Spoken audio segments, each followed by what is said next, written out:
What is up, and welcome to SGPN's The Daily Dog. I'm your host, Britton Hess, and I'm here with my favorite Underdog Fantasy Pick and Plays for Thursday, August 15th, 2024. If you're new to Underdog Fantasy, sign up with promo code DAILYDOG, DAILYDOG, at UnderdogFantasy.com or on the Underdog Fantasy app and get a deposit match bonus of up to $250.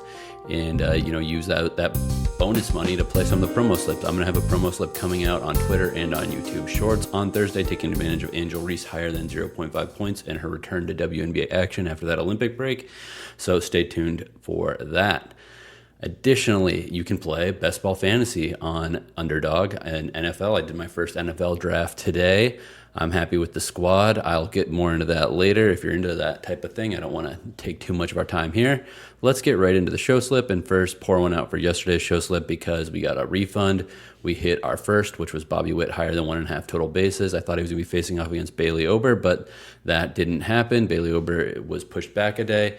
And our second leg, O'Neal Cruz higher than half a total base.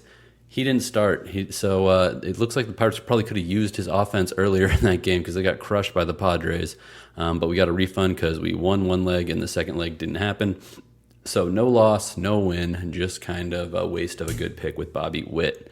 All right, today we're going back to tennis. Tennis is one of my favorite things to take advantage of Underdog because they, obviously I like to compare odds to sports betting sites, and they don't necessarily do things the same way that sports betting sites do.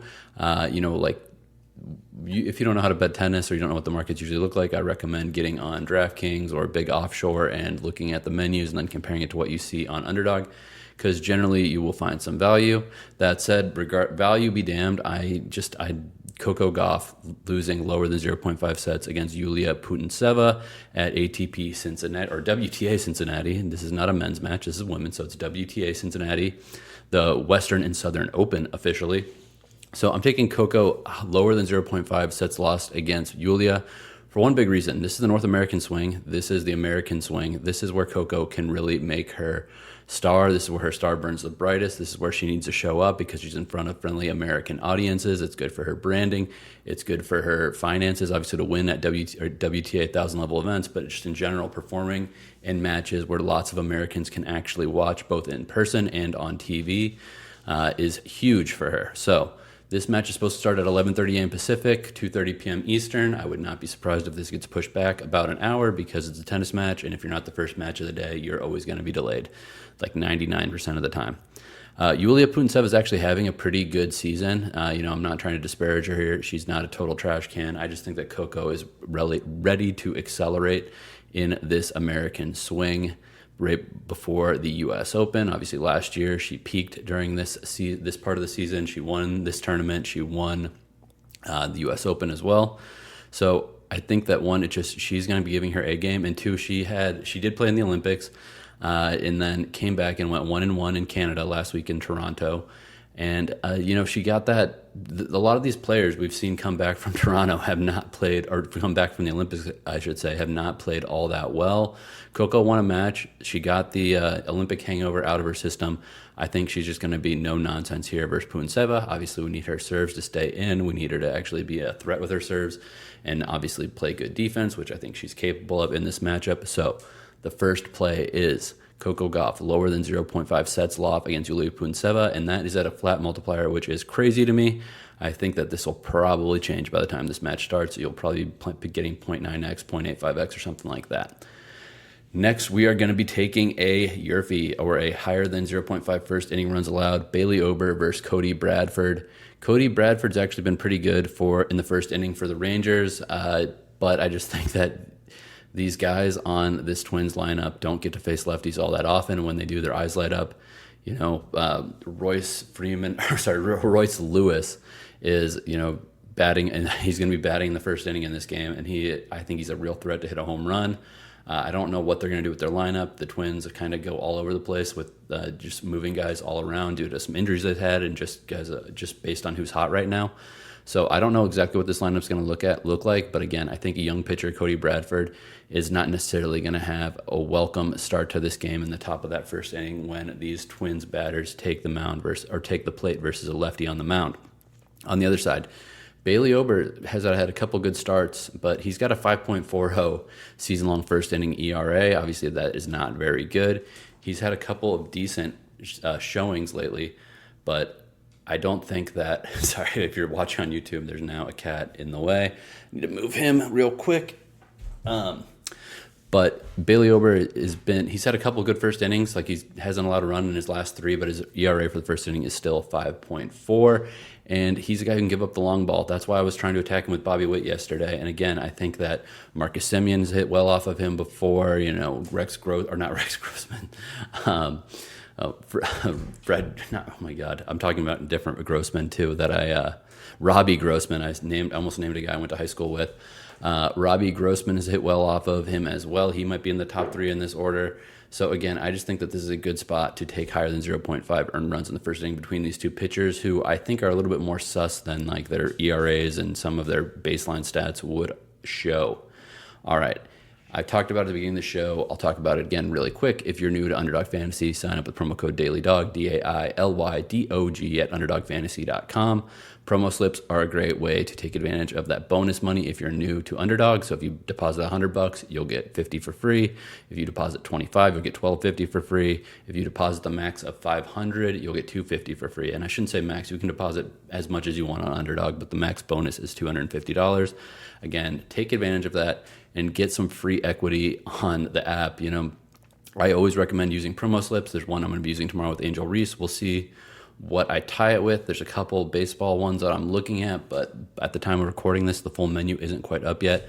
So I will get back to you on that. Make sure you're subscribed to me on YouTube or you're following me on Twitter so you don't miss these plays, because they have been extremely profitable throughout the run of this show. Yesterday's did not come home. We had some really bad luck, I would say, in that one, which was our promo play yesterday was use Jose Barrios higher than 3.5 strikeouts versus the Angels. He got there. Then we had Walker Buehler higher than 2.5 earned runs allowed. He allowed 4 runs, but only one of them was earned, which was kind of a bummer because error ruling and all that crap. And then the other one was Will Warren of the Yankees to allow 2.5. He allowed 2. And the White Sox left meat on the bone, which I guess, what do you expect, putting a guy facing the White Sox in your lineup? That said, we were really close to getting there. Austin Riley had a homer. He carried his end of the slip, no problem. And we're going to be right back on that wheel with another promo play that will probably be about a 10x slip when all is said and done. So make sure you are tuned in to me on YouTube Shorts and Twitter so you don't miss out. And if you have not done it yet, I don't know why you're listening to this if you haven't done it yet, but sign up with promo code DailyDog, DAILYDOG at UnderdogFantasy.com or on the Underdog Fantasy app. All right, let's get into the Dong squad. These guys are who I choose to hit a home run. It's a flex slip, so only 2 out of 3 need to hit for this to make some money. If it goes for 3 for 3, even better. It's a much higher multiplier if that is the case. All right, Rafael Devers. He's crushed Eflin before. I'm taking Devers to hit a home run at home, or not even if it's at home. Rafael Devers to hit a home run off of Zach Eflin. Like I said, he's done it in this matchup before, and he is due for a big game, so let's do it here. Next one, Royce Lewis versus Cody Bradford. I already told you earlier he is going to be salivating at facing a lefty. Royce Lewis is always a good pick to be on your home run slip, let's be honest. If he's healthy, he is a good shot to get one out of the park versus any pitcher. Last one, Bryce Harper versus Mitchell Parker. Harper is another guy that I just think you always should have at least a thought of him getting a home run. And then, these Phillies were kind of in a slump, and then they busted out of it with authority against the Marlins yesterday. Let's look for that momentum to carry on versus the lowly Nats here. If this play goes 3 for 3, you will get 36.3x return on your money. If it goes 2 out of 3, you'll get 5.54x. So it's a little bit chalkier. Obviously, Devers, Royce Lewis, and Bryce Harper are not, they're not huge multipliers on Underdog.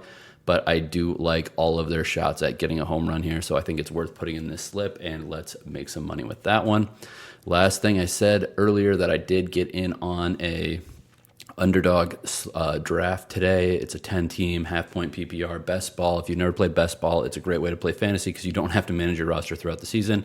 Your starting lineup has 1 QB, 1 or 2 running backs, 3 wide receivers, 1 tight end, and a flex. And automatically, your highest scoring players count toward your score each week. I ended up doing a little bit of an unconventional strategy. I drafted 2 pretty good quarterbacks, a little bit higher than most people would. I have CJ Stroud and Dak Prescott just because I'm trying to have a really high quarterback floor, because on a per game basis, quarterbacks usually score more than any other position on the field. So I felt like I had enough guys at wide receiver and running back that I could afford to double up on 2 top half of the league quarterbacks when it comes to fantasy. Just to try to raise that floor. But, there's a million ways to skin a cat. There's a ton of different fantasy strategies. So do what you feel is best. I also made a blunder on this draft. I accidentally clicked on Keenan Allen. It was only 30 seconds per pick on the round. So I accidentally selected Keenan Allen, even though I already had DJ Moore, which I don't necessarily love. It's not the end of the world because they're kind of different players. Keenan Allen obviously is a guy you see more as a floor player, and DJ Moore can have giant games. So hopefully that doesn't bite me in the butt too bad. But again, overall, I'm pretty happy with this team. I wish I had a better high-end running back. My top running back is Jahmyr Gibbs. But you know what they say, no one cares about your fantasy league unless you actually do play fantasy and you want to hear about how other people think. But that's why I did this at the end of the show. So thank you for watching. Again, the show slip is Coco Gauff at 11:30 a.m. Pacific, lower than 0.5 sets lost against Yulia Putintseva, and then higher than 0.5 first inning runs allowed by Bailey Ober and Cody Bradford, Cody Bradford of the Rangers. The Dong squad is Rafael Devers, Royce Lewis, and Bryce Harper. That's all I've got. Let's make some money.